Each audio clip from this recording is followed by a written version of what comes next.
Hello, my little historians. Welcome back to Social Studies. So I know that it kind of looks a little bit different today. Some of you already kind of know about what I'm going to tell you here in just a second. For some of our friends who went to our Monday morning meeting, I gave them a little sneak peek of what's going to go on for today, Wednesday, and tomorrow, Thursday. So let me just kind of talk about that a little bit before we get into our social studies. So I have noticed and I can kind of feel that we're rushing through our assignments a little bit. And part of me feels that it is because you guys get all of your subjects all in the morning. And so, I mean, you guys have like 6 or 7 assignments each day to complete. And I feel like you guys are rushing through it to get them all done because you have so many of them.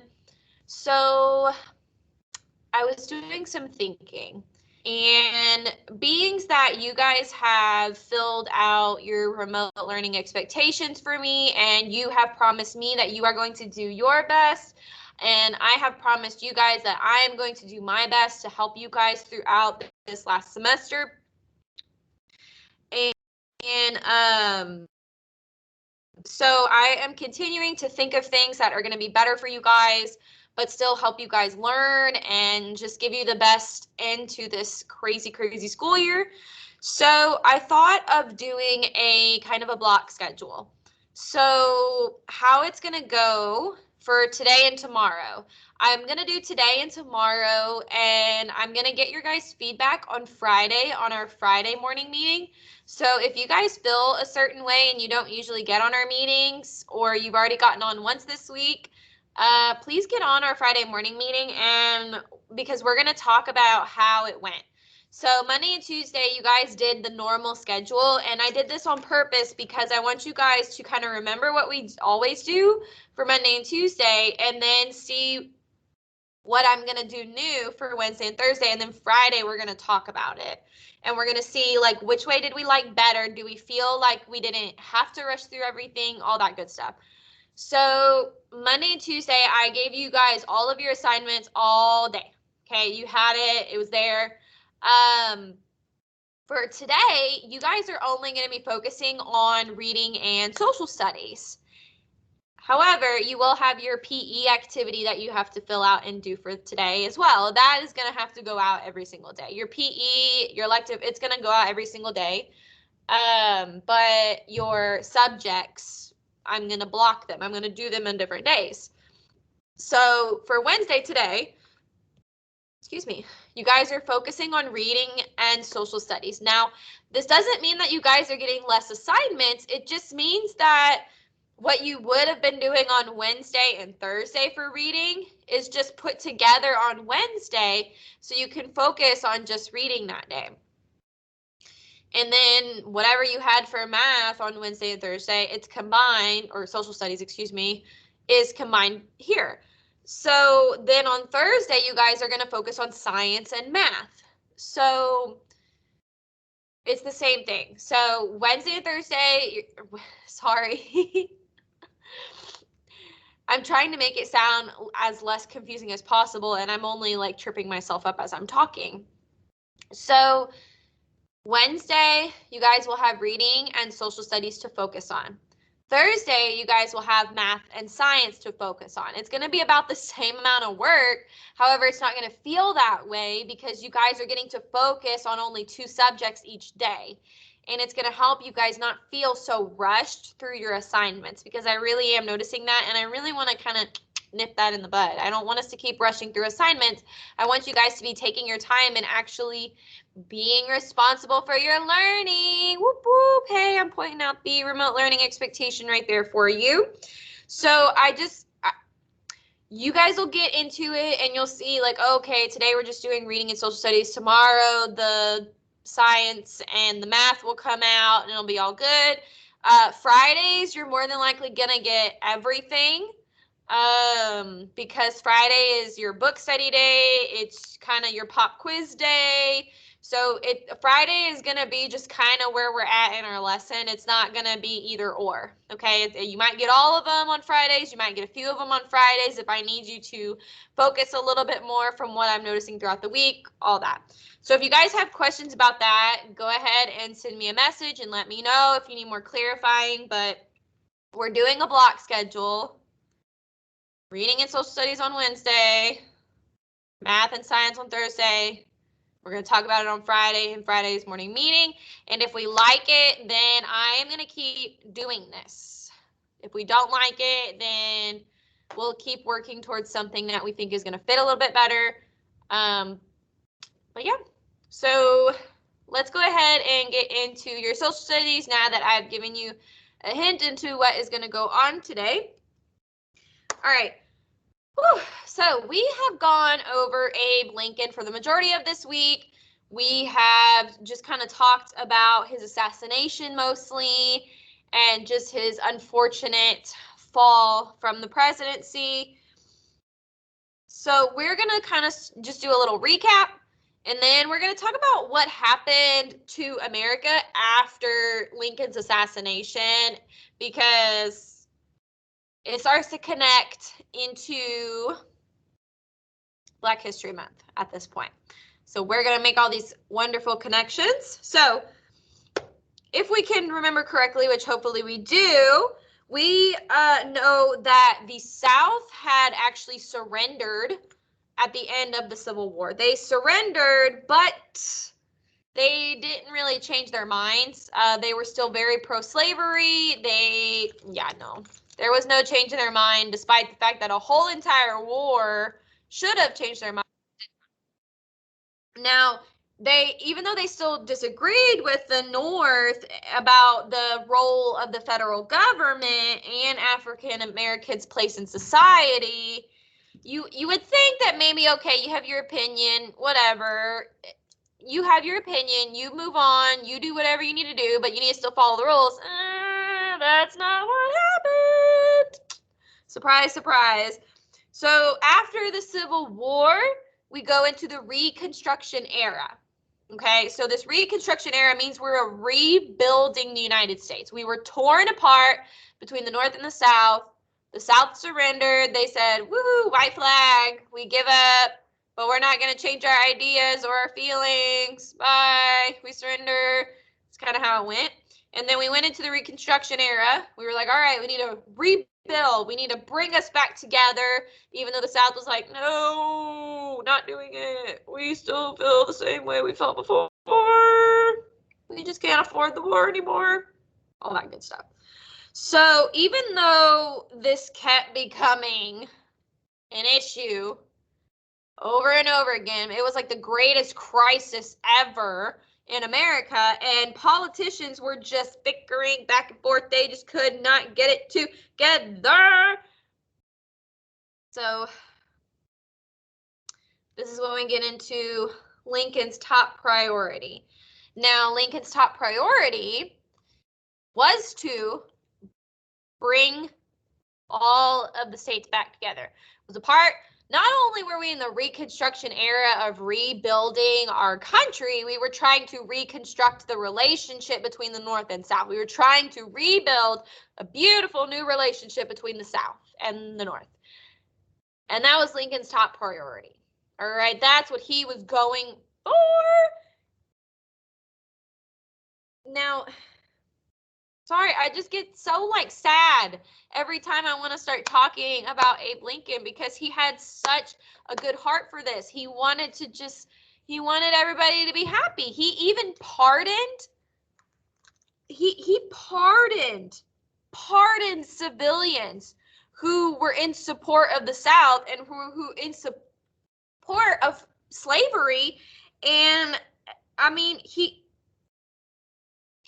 pardoned them. He was like, you get a second chance. It's okay. Let's start over.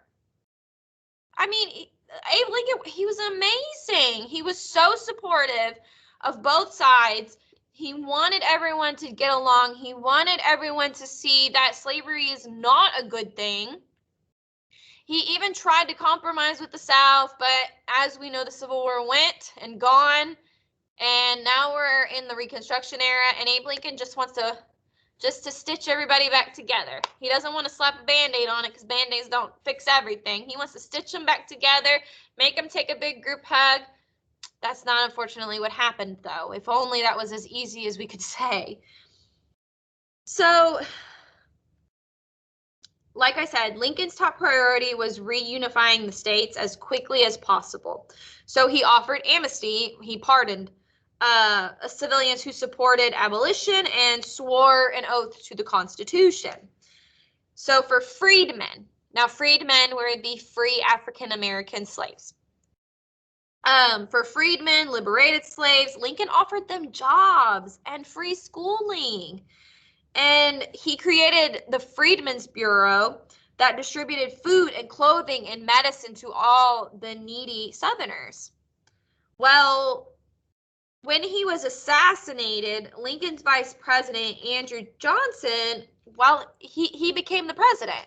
As we know that when something happens to the president, whether it be that he was impeached or that he's assassinated or that he was deemed unfit to be president after a while, he steps down, he or she, eventually, hopefully we will have a she, the president will step down and the vice president will step up. And so this is what happened in President Lincoln and Andrew Johnson's case, was that when Lincoln was assassinated, Andrew Johnson had to step it up. Well, Andrew Johnson was a former slave owner in Tennessee. So do you think he's going to have the same ideals that Abe Lincoln did? No, not necessarily. Unfortunately, that's where we started turning to. So as a president, he stood by, I'm talking about Andrew Johnson now, he stood by while Southern leaders passed black codes and severely limiting the rights of freedmen. It's like we took one big step forward and we took a million steps back. So these black codes made it where the freedmen needed special permits to travel or work anywhere besides a farm. Without a job, they could be fined and forced to work to pay off that fine. So it didn't matter whichever way they went, they always ended up back into slavery. Now, eventually, down a long, long road, the radical Republicans, they nullified the black codes by passing the 14th Amendment. It guaranteed all rights of American citizens to be freed men. Whoop, whoop, big step forward. This the radical Republicans, they instilled hand-picked officials to draft laws protecting the freedmen. To enforce these laws, that they stationed Union soldiers across the South to help reinforce it.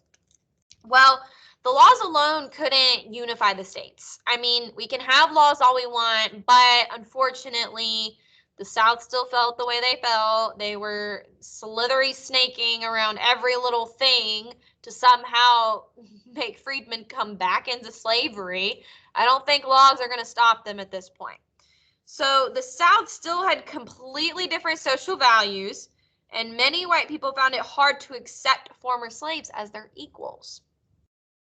And this is, of course, what spawned the most hateful and terrifying terrorist groups in our nation's history. The Ku Klux Klan, the KKK. Try saying Ku Klux Klan like 50 times. Ku Klux Klan, Ku Klux Klan. Blah, blah, blah. Nope, no. The KKK. Well, the KKK, as we said, the awful, horrible, terrifying terrorist group, they attacked and killed political leaders that were anti-slavery or pro-helping African Americans is where I was going with that. But they would attack and kill political leaders. Okay, they wouldn't just attack African Americans, they would also attack political leaders who were for saving and helping the freedmen get through this time. Well, not only was it political leaders who were white, black, any prominent person, African American or white, that supported the freedmen, the Ku Klux Klan came after them. Not only just them, but African American civilians who were just trying to live their life. Now I do have to disclaim that not all Southerners were supporting the Ku Klux Klan. They were not for this tactic. They may have the same social values where they're just like, I just don't know if I can see them as my equal, but they didn't see violence as a way to solve it. Now, either way, this is all a horrible situation, whatever way you look at it. So,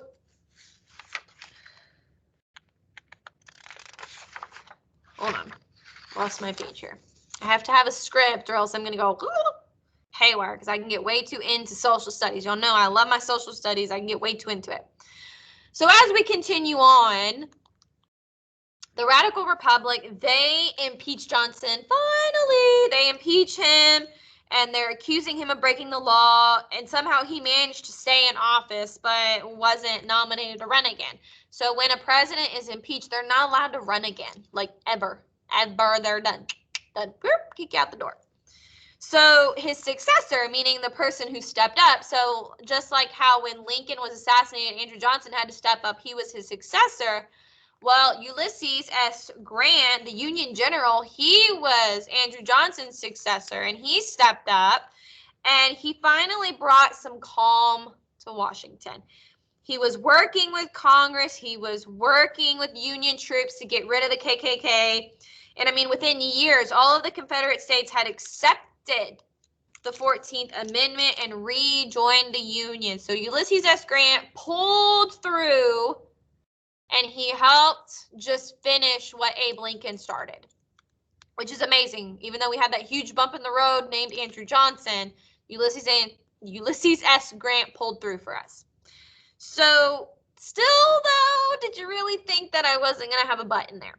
Now, but even though the South still had their social values, it was still very difficult. It was still very difficult in the South for freedmen to find jobs. It was still very, very difficult for them, and Southerners made it difficult for them. It was not just, oh, it's just actually genuinely hard to make this happen. They made it hard for them, unfortunately. I mean, I don't even know where to begin with what they made hard for them. Most had to share crop on the same plantations as white people, and they ended up working as slaves somehow, some way. It twisted into them working as slaves again. They would borrow a piece of land, borrow the supplies to farm it, and hope the harvest would pay back the owners. They rarely grew enough to repay the loans, and it just added to it.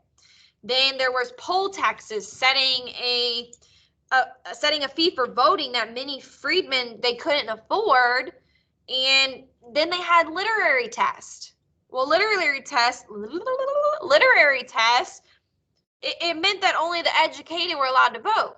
So the freedmen could barely afford to pay for half of their stuff or pay back the farmers. They couldn't pay for their education to get moved along so that they could vote properly.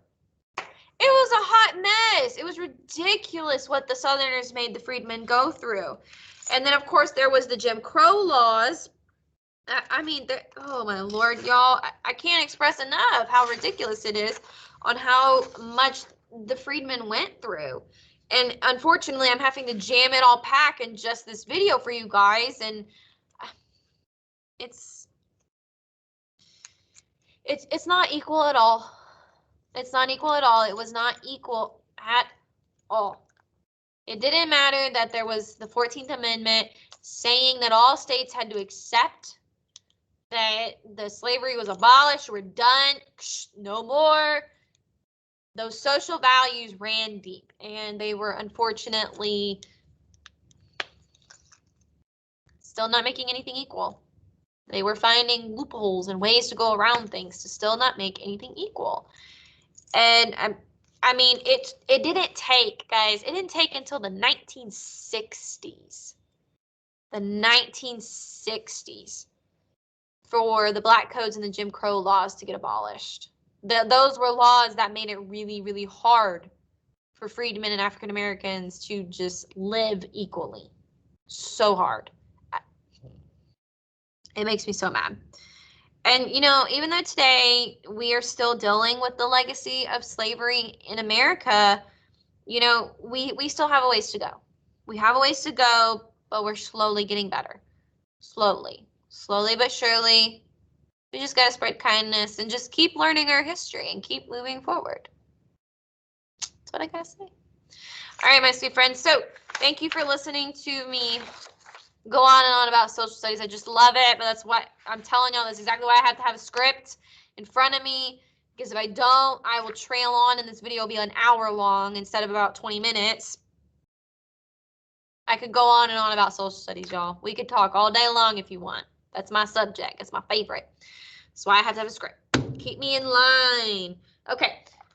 So if you guys have any questions on the Reconstruction era, or you have any questions on what our block schedule is going to look like today and tomorrow, you know exactly where to find me. All right, guys. I'll see you later. Bye.